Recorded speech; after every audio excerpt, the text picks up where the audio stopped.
Getting over someone who broke your heart is not easy at all. However, if you understand a little psychology about human nature, it will be easier for you. We get hurt when someone broke our hearts. But it is not wise to feel down just because a mad person has wrong opinions about you. Let's face it. You become happy when someone praises you.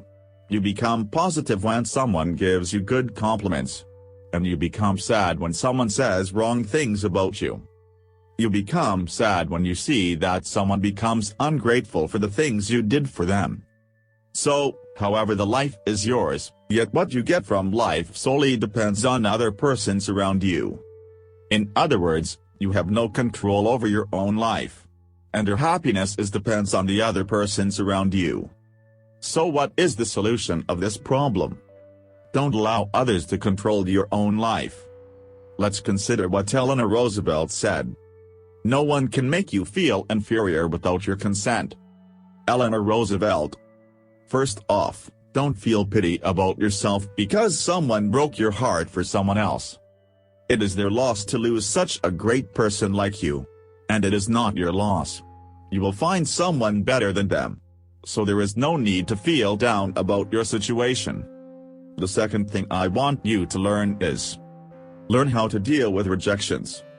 Whenever you get rejected, your own flaws come to the surface and this will make you feel bad about yourself. We all have our own flaws. And whenever we get rejected, we become conscious about those flaws.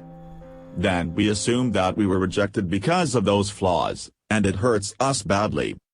For example, a girl who feels that her nose is rather big becomes obsessive and distressed about her nose whenever she is rejected. In other words, she thinks that she gets rejections because of her rather big nose.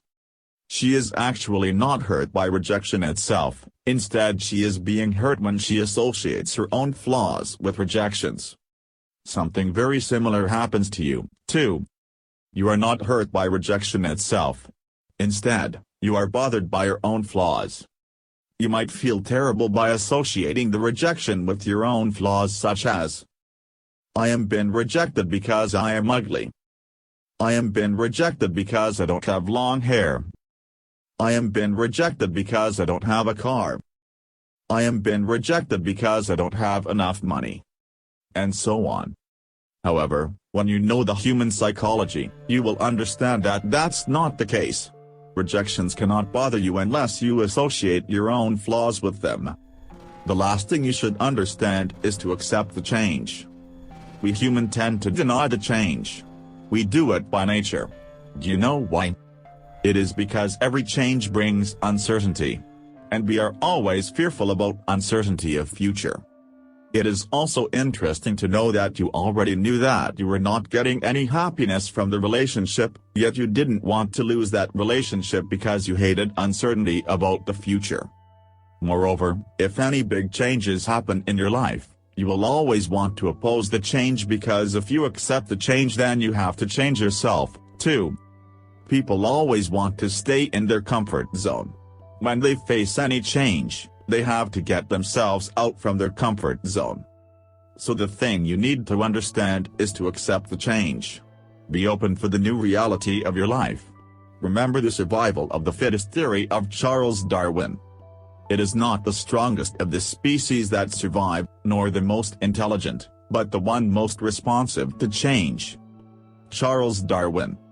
If you can follow these 2 tips, you will be able to get over someone who broke your heart. Alex J. Stevenson is the founder of the training material The Master Training Kit, How to Get Over Your Ex in 14 Days. If you are struggling to get over someone, then you must take a look of his course by clicking on below link.